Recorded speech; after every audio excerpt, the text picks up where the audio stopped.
If you really want to make a change and you really want to make a difference, you really need to be thinking about what's on your plate from a meat and dairy perspective and looking for alternatives and choosing those.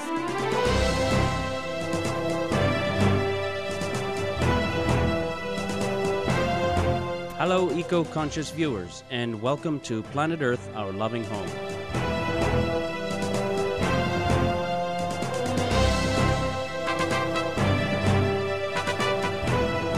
On today's program, Meredith Niles of the Center for Food Safety speaks about food production and its relation to climate change.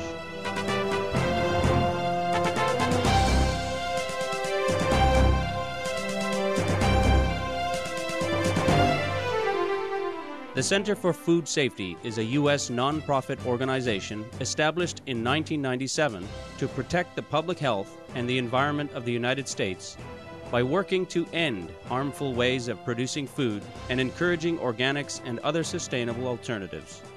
Currently, the center has numerous initiatives, including promoting organic farming, seeking to end the use of GMO or genetically modified organism crops, raising awareness regarding CAFOs, or concentrated animal feeding operations, and their connection to climate change, and informing the public of the hazards of food irradiation. The organization has over 85,000 members throughout the USA. Ms. Niles, a vegan, is the climate and agriculture consultant at the center and also the director of the Cool Foods campaign. The campaign is one of the center's most important projects and seeks to publicize the link between food, particularly livestock production, and global warming. Cool Foods campaign is actually a project of the Center for Food Safety, and we launched this April 2008. The campaign is really trying to give people a viable option, to empower them with an opportunity every day to make a decision that's good for the environment and for the planet and for climate change. We eat 3 times a day or more, and it really is such an empowering thing. If you care about the environment, if you care about social causes, if you care about how CAFOs and animal production impacting rural communities, if you consider yourself an advocate for green jobs, clean energy, climate change, look at your plate.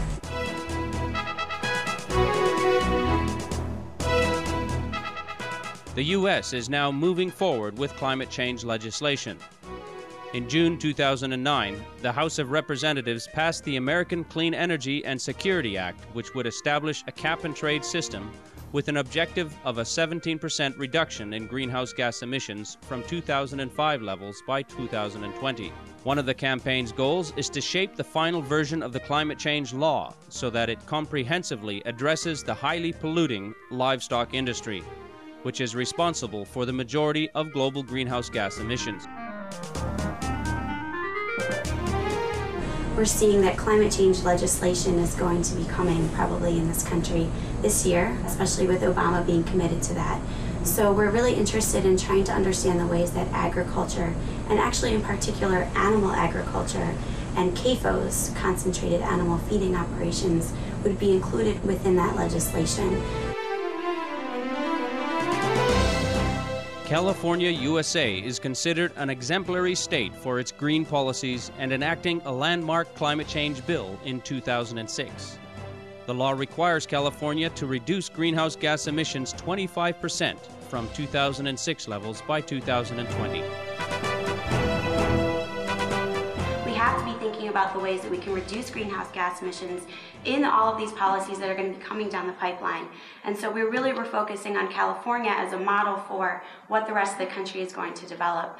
So we've been making a lot of comments there, really trying to push some wide reductions, looking at nitrous fertilizer, nitrous oxide emissions, manure management on farms, and also just really trying to encourage a more localized food system.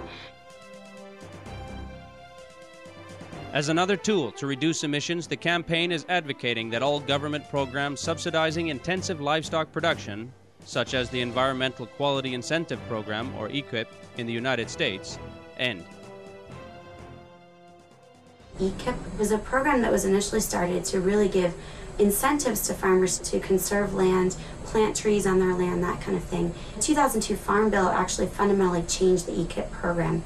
It made it much easier for CAFOs and animal agriculture in particular to receive EQIP funding, and at a much higher rate than anything else. So now there's a mandate that 60% of the funding actually goes towards livestock activities. And now it's also easier for them to get funding to build manure lagoons or to actually even build larger CAFOs in some cases. The center also advocates that factory farms be held accountable for destroying the environment. So the Clean Air Act, the Clean Water Act, can actually be better enforced so that CAFOs that are emitting and polluting would actually have to pay for the pollution that they're producing. If they were forced to actually pay for all the pollution that they're putting out there and the human health and the environmental impacts they have, they wouldn't be able to operate on the level that they do, and they would be unable to exist, basically. Residents of rural areas are extremely affected by the massive amounts of pollution released by factory farms. Their drinking water often becomes contaminated with nitrates and phosphorus from the manure that is generated. Many suffer from respiratory illnesses from the fouled air, and some even experience psychological problems such as depression. Looking at CAFOs, they pollute the air, they pollute the water, they affect rural communities, they affect farm workers. They're really disastrous for a lot of reasons. And if you go to a rural area like eastern North Carolina, you will see the people that are affected by this every day and have to live with this pollution. After these brief messages, we will return with more from our interview with Meredith Niles of the Center for Food Safety. Please stay tuned to Supreme Master Television.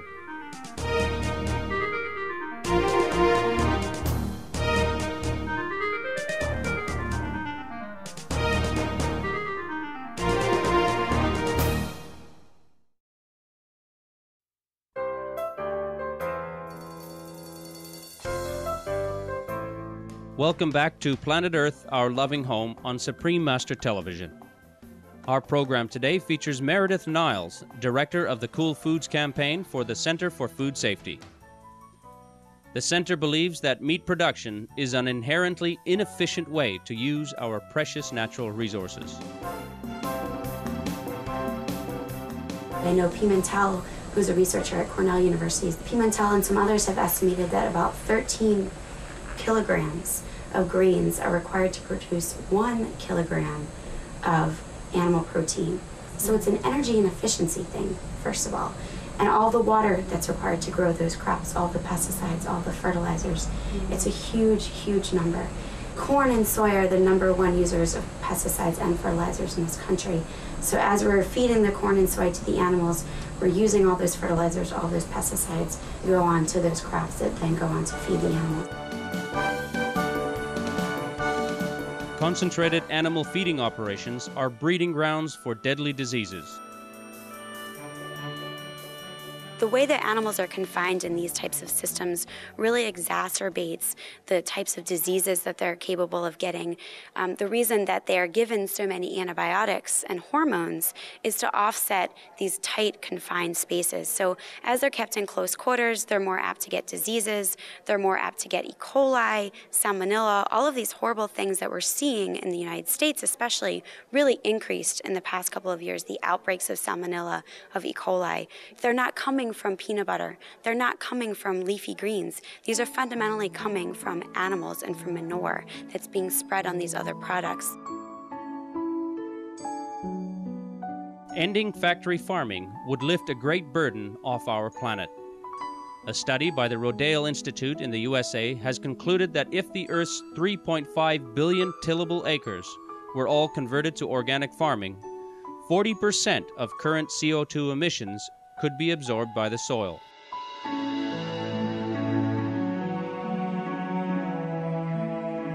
Organic agriculture inherently uses about half the energy inputs that conventional agriculture does.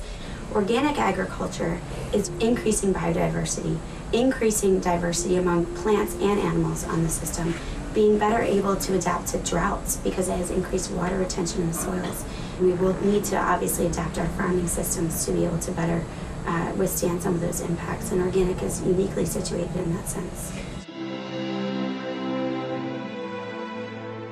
In their recently published paper, Livestock and Climate Change, in World Watch magazine, Former and current World Bank environmental experts Dr. Robert Goodland and Jeff Anhang conclude that more than 51% of human-caused global greenhouse gas emissions come from the livestock industry. These experts also point out that factory farming puts out enormous amounts of methane, accounting for more than 37% of all anthropogenic sources.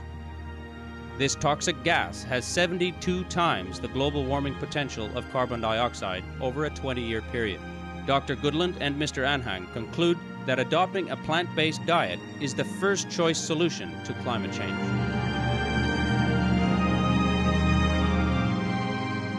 There's actually been a few peer-reviewed scientific articles that have looked at this and have found that the single greatest thing that you can do to reduce climate change is to stop eating meat or to eat fewer amounts of meat and dairy products. And they found that this is more efficient than buying all local produce or all local products. It's more efficient than switching your vehicle type. You could switch to a Prius, but if you're still eating a hamburger every day, it doesn't matter. You're negating those issues. So it's really important to think about this. And what is really great about it is that it's something we can do every day. You know, we eat 3 times a day, maybe more, and it's a really tangible, easy thing that we can do if we're really concerned about climate change. There were definitely some studies that have shown that a vegan diet has the lowest global warming potential and also a variety of other environmental impacts.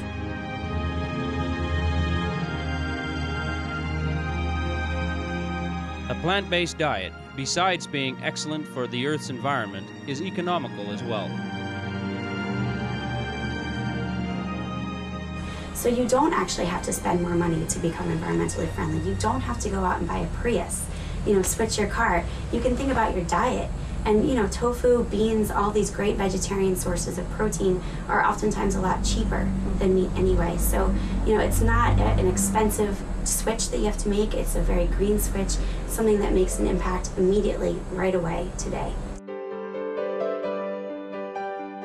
We sincerely thank the Center for Food Safety and Meredith Niles for seeking to end intensive animal agriculture operations and for informing the public regarding the environmental devastation caused by the consumption of animal products. Following an organic vegan diet is the simplest and quickest way to stop global warming and is something that everyone can do very easily. Organic farming benefits public health and the environment immensely. May the Center for Food Safety's efforts lead all farmers to embrace this eco-wise cultivation method and all consumers to make eco-friendly food choices.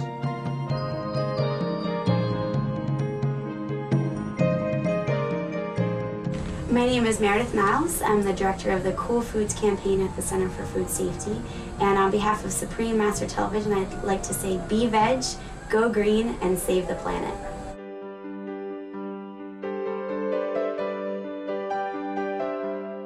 For more details on the Cool Foods campaign, please visit www.coolfoodscampaign.org. Caring viewers, thank you for your noble company on today's episode of Planet Earth, Our Loving Home. Coming up next is enlightening entertainment after noteworthy news. May your life be filled with compassion and abundant love from heaven.